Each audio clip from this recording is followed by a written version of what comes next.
आज हम हिंदी दिवस मनाने के लिए यहाँ उपस्थित हैं। वास्तव में आज की जो तिथि है वह हमारी सरकार की ओर से निर्धारित है। संविधान में यह व्यवस्था की गई, राजभाषा का दर्जा दिया गया हिंदी को। उसके उपलक्ष्य में हम लोग हिंदी दिवस मनाते हैं।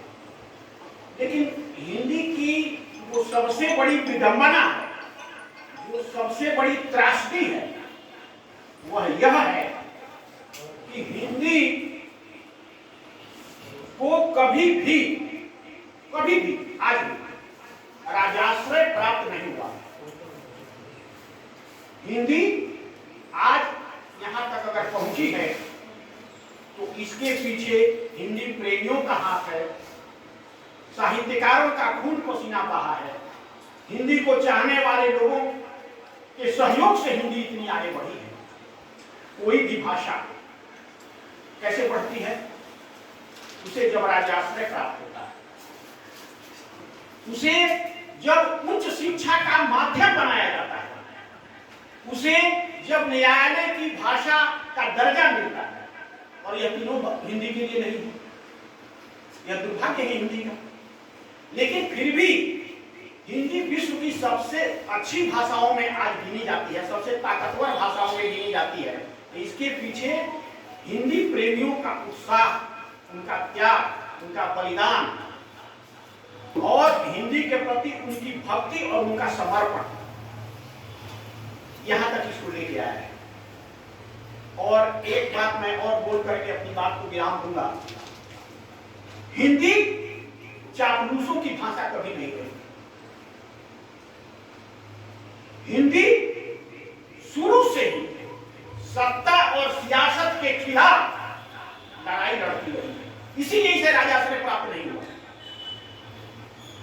इसका सबसे बड़ा कारण यही है कि हिंदी हमेशा जनपक्षधर की भाषा रही, जनता की भाषा रही, दबे कुचले लोगों की भाषा रही और आजादी की लड़ाई लड़ने वालों की भाषा रही, सत्ता और सियासत के बीच के खिलाफ खड़ा होने वालों की भाषा रही। और शायद यही एक कारण है कि हिंदी का एक नाम खड़ी बोली है, कि वह सत्ता और सियासत के खिलाफ सदा से खड़ी रही है। और इसीलिए आज हम हिंदी को खड़ी बोली के नाम से जानते हैं। बंधुओं, हिंदी केवल भाषा नहीं है, यह हमारा संस्कार है, यह हमारी धड़कन है, यह हमारी अस्मिता की पहचान है। हिंदी हमारे रग-रग में है। अगर हिंदी को इस देश से निकाल दिया जाए, इस भारत से निकाल दिया जाए, इस हिंदुस्तान से निकाल दिया जाए, तो यह पूरा राष्ट्र मुर्दा हो जाएगा। और आपको यह वही जानकर के आश्चर्य होगा, या आप जानते ही हैं आश्चर्य क्या होगा, कि पहले जो हम लोग हिंदी पढ़ते थे ब्रजभाषा के रूप में, अवधि के बारे में, जैसे तुलसी या सूर या माने अष्टछाप के कवियों ने लिखा, कबीर की भाषा सधुकड़ी थी, काशिका थी। और आज जो हम हिंदी बोलते हैं, आज अभी जो आप हम लोग सुन रहे हैं, पढ़ रहे हैं, यह मेरठ की भाषा है, मेरठ के आसपास की बोली जाने वाली भाषा है।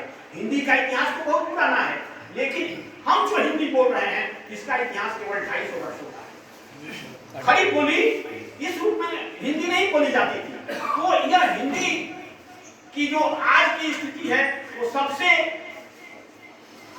अच्छी स्थिति में है। 250 वर्षों में अपने सहयोगियों के, अपने मित्रों के, अपने शुभचिंतकों के बलबूते पर इतना आगे बढ़ी है।